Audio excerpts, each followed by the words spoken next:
ಕುಂಭಮೇಳದಲ್ಲಿ ಬೆಳಗಾವಿಯ ಮತ್ತೋರ್ವ ಸಾವನ್ನಪ್ಪಿದ್ದಾರೆ ಅನ್ನೋ ಮಾಹಿತಿ ಸಿಗ್ತಾ ಇದೆ. ನಗರದ ಶೆಟ್ಟಿಗಲ್ಲಿಯ ನಿವಾಸಿ ಅರುಣ್ ಗೋರ್ಪಡೆ ಸಾವನ್ನಪ್ಪಿದ್ದಾರೆ. ಕಾಲ್ತುಳಿತದಲ್ಲಿ ಬೆಳಗಾವಿಯ ಒಟ್ಟು 3 ಸಾವನ್ನಪ್ಪಿದ್ದಾರೆ. ಅಲ್ಲಿಗೆ ತಾಯಿ ಮಗಳು ಸಾವನ್ನಪ್ಪಿದಂತಹ ಸುದ್ದಿ ಕೆಲವೇ ಕ್ಷಣಗಳ ಮುಂಚೆ ಗಮನಿಸ್ತಾ ಇತ್ತು. ಇದೀಗ ಬೆಳಗಾವಿಯ ಮತ್ತೊಬ್ಬ ವ್ಯಕ್ತಿ ಸಾವನ್ನಪ್ಪಿದ್ದಾರೆ. ಬೆಳಗಾವಿ ನಗರದ ಶೆಟ್ಟಿಗಲ್ಲಿಯ ನಿವಾಸಿ ಅರುಣ್ ಗೋರ್ಪಡೆ ಅನ್ನುವಂಥ ವ್ಯಕ್ತಿ ಕಾಲ್ತುಳಿತದಲ್ಲಿ ಸಿಲುಕಿ ಸಾವನ್ನಪ್ಪಿದ್ದಾರೆ. ಅಲ್ಲಿಗೆ ನಮ್ಮ ಕರ್ನಾಟಕದ ಬೆಳಗಾವಿಯ ಮೂಲದವರೇ 3 ಸಾವನ್ನಪ್ಪಿದ್ದಾರೆ ಅನ್ನೋ ಮಾಹಿತಿ ಸಿಗ್ತಾ ಇದೆ. ತಾಯಿ ಮಗಳು, ನಂತರ ಈಗ ಅರುಣ್ ಗೋರ್ಪಡೆ. ಬೆಳಗಾವಿ ಮೂಲದವರು ಇವರು ಕೂಡ ಒಟ್ಟು 13 ಜನ ಹೋಗಿದ್ರು ಅನ್ನೋದನ್ನ ತಾಯಿ ಮಗಳು ಆ ಕುಟುಂಬಸ್ಥರೇನಿದ್ದಾರೆ ಅಂದ್ರೆ ಅವರ ಪತಿ ದೀಪಕ್ ಅವರು ನ್ಯೂಸ್ ಫಸ್ಟ್ ಜೊತೆ ಮಾತನಾಡ್ತಾ ಹೇಳ್ತಾ ಇದ್ರು. 13 ಜನ ಹೋಗಿದ್ರು. ಅದಾದ ನಂತರ ನನ್ನ ಪತ್ನಿ ಮತ್ತು ಮಗಳಿಗೆ ಈ ಸಂದರ್ಭದಲ್ಲಿ ಕಾಲ್ತುಳಿತದಲ್ಲಿ ಗಾಯಗಳಾಯಿತು ಅನ್ನೋದು ಗೊತ್ತಾಗಿತ್ತು. ಅದಾದ ನಂತರದಲ್ಲಿ ನನಗೆ ಟಿವಿ ನೋಡಿದ ಮೇಲೆ ಸುದ್ದಿ ಗೊತ್ತಾಗಿದ್ದು ಅವರು ಸಾವನ್ನಪ್ಪಿದ್ದಾರೆ ಅಂತ. ಇದೀಗ ಅದಕ್ಕೆ ಮತ್ತೊಂದು ಸೇರ್ಪಡೆಯಾಗಿದೆ. ಬೆಳಗಾವಿಯ ಮೂಲದ ಮತ್ತೊಬ್ಬ ವ್ಯಕ್ತಿ ಅರುಣ್ ಗೋರ್ಪಡೆ ಅನ್ನುವಂಥವರು ಕೂಡ ಈ ದುರಂತದಲ್ಲಿ ಸಾವನ್ನಪ್ಪಿದ್ದಾರೆ. ಕುಟುಂಬಸ್ಥರಿಗೆ ಮಾಹಿತಿ ಇದೆಯೋ, ಇನ್ನಷ್ಟೇ ತಿಳಿದು ಬರಬೇಕಿದೆಯೋ ಗೊತ್ತಿಲ್ಲ. ಮತ್ತೊಂದು ಕುಟುಂಬದ ಪಾಲಿಗೆ ದುಃಖದ ವಿಚಾರ ಈಗ ಹೊರಬೀಳ್ತಾ ಇದೆ. ಕರ್ನಾಟಕದ ಬೆಳಗಾವಿಯಿಂದ ಉತ್ತರ ಪ್ರದೇಶದ ಪ್ರಯಾಗ್ರಾಜ್ಗೆ ಇವತ್ತಿನ ಅಮೃತ ಸ್ನಾನದಲ್ಲಿ ಭಾಗಿಯಾಗಬೇಕು, ಪುಣ್ಯ ಪಡ್ಕೊಳ್ಬೇಕು ಅಂತ ಹೇಳಿ ಹೋದವರು ಜೀವ ಕಳ್ಕೊಂಡಿದ್ದಾರೆ ಪಾಪ. ಮಧ್ಯರಾತ್ರಿ 3 ಗಂಟೆ ಸುಮಾರಿಗೆ ಶುರುವಾದಂಥ ಕಾಲ್ತುಳಿತದಲ್ಲಿ 15 ಮಂದಿ ಸಾವನ್ನಪ್ಪಿದ್ದಾರೆ ಅನ್ನುವಂಥದ್ದೊಂದು ಮಾಹಿತಿ ಇನ್ನೂ ಕೂಡ ಅಫಿಷಿಯಲಿ ಅಂಕಿಅಂಶಗಳು ಗೊತ್ತಾಗಬೇಕಾಗಿದೆ. ಇನ್ನು ಬಹಳಷ್ಟು ಜನರಿಗೆ ಗಾಯಗಳಾಗಿದೆ, ಅವರಿಗೆ ಆಸ್ಪತ್ರೆಯಲ್ಲಿ ಚಿಕಿತ್ಸೆ ಕೂಡ ಸಿಗ್ತಾ ಇದೆ. ಕರ್ನಾಟಕದ ಬೆಳಗಾವಿಯಿಂದ 13 ಜನ ಹೋಗಿದ್ರು. ಆ ಪೈಕಿ ತಾಯಿ ಮಗಳು ಮೃತಪಟ್ಟಿದ್ದಾರೆ, ಜ್ಯೋತಿ ಮತ್ತೆ ಮೇಘ ಅವರು. ನೀವು ಬಲಭಾಗದಲ್ಲಿ ಅದನ್ನು ಗಮನಿಸ್ತಾ ಇದ್ದೀರಾ. ಈ ತಾಯಿ ಮಗಳು ಬೆಳಗಾವಿ ಮೂಲದವರು ಸಾವನ್ನಪ್ಪಿದ್ದಾರೆ ಅನ್ನೋದು ಕೆಲವೇ ಕ್ಷಣಗಳ ಮುಂಚೆ ತಿಳಿದು ಬಂದಂಥ ಮಾಹಿತಿ. ಆದರೆ ಈಗ ಗೊತ್ತಾಗ್ತಾ ಇರೋದು ಬೆಳಗಾವಿ ನಗರದ ಮತ್ತೊಬ್ಬ ನಿವಾಸಿ ಅರುಣ್ ಗೋರ್ಪಡೆ ಕೂಡ ಈ ದುರಂತದಲ್ಲಿ ಸಾವನ್ನಪ್ಪಿದ್ದಾರೆ ಅನ್ನೋ ಮಾಹಿತಿ ಲಭ್ಯ ಆಗ್ತಾ ಇದೆ. ಅಲ್ಲಿಗೆ ಕರ್ನಾಟಕದ ಬೆಳಗಾವಿ ಮೂಲದವರೇ 3 ಮಂದಿ ಈ ದುರಂತದಲ್ಲಿ ಸಾವನ್ನಪ್ಪಿದ್ದಾರೆ. ಇನ್ನು ಉಳಿದ ಹಾಗೆ ಯಾರ್ಯಾರ ಪರಿಸ್ಥಿತಿ ಏನಿದೆ ಅನ್ನೋದು ಇನ್ನಷ್ಟೇ ತಿಳಿದು ಬರಬೇಕು. ಯಾಕಂದ್ರೆ ಕುಟುಂಬದ ಸದಸ್ಯರು ನ್ಯೂಸ್ ಫಸ್ಟ್ ಜೊತೆ ಮಾತನಾಡೋ ಸಂದರ್ಭದಲ್ಲಿ ಹೇಳ್ತಾ ಇದ್ರು, ಇನ್ನೂ ಕೂಡ ಯಾರ ಸಂಪರ್ಕವೂ ನಮಗೆ ಸಿಗ್ತಾ ಇಲ್ಲ ಅನ್ನುವಂಥದ್ದನ್ನು ಹೇಳ್ತಾ ಇದ್ರು.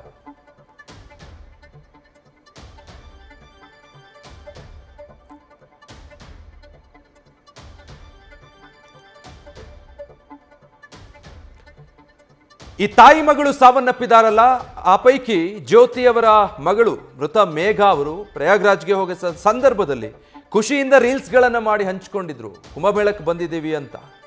ಆ ರೀಲ್ಸ್ಗಳನ್ನು ನೋಡೋಣ.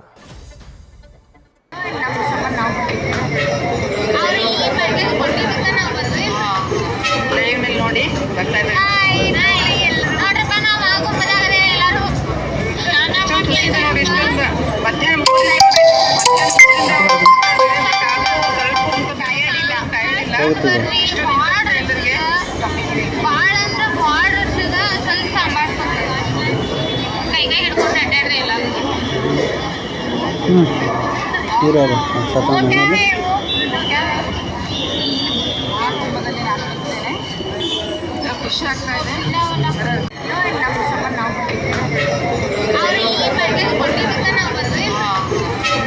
ನೋಡಿ ಬರ್ತಾ ಇದೆ.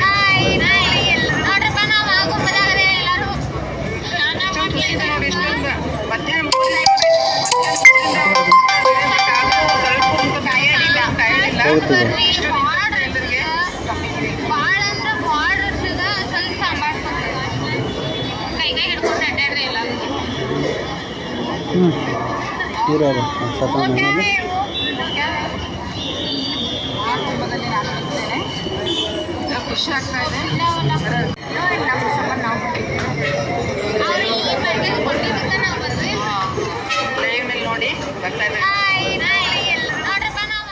ನೋಡಿ, ಈ ರೀತಿ ಖುಷಿಯಿಂದ ಪ್ರಯಾಗ್ರಾಜ್ಗೆ ಹೋಗಿದ್ರು.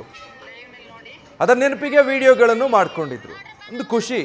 ಮಹಾಕುಂಭಮೇಳ ಇಷ್ಟು ವರ್ಷಕ್ಕೊಮ್ಮೆ ಬರ್ತಾ ಇದೆ, ನಾವು ಕೂಡ ಅದಕ್ಕೆ ಹೋಗ್ತಾ ಇದ್ದೀವಿ, ಬೆಳಗಾವಿಯಿಂದ ನಾವು ಪ್ರಯಾಗ್ರಾಜ್ಗೆ ಬಂದಿದ್ದೀವಿ ಅಂತ ಹೇಳಿ ಬಹಳ ಖುಷಿ ವ್ಯಕ್ತಪಡಿಸ್ಕೊಂಡು ಅದರ ವಿಡಿಯೋಗಳನ್ನು ಮಾಡಿಕೊಂಡು ಸೋಷಿಯಲ್ ಮೀಡಿಯಾದಲ್ಲೆಲ್ಲ ಮೇಘ ಹಂಚಿಕೊಂಡಿದ್ರು.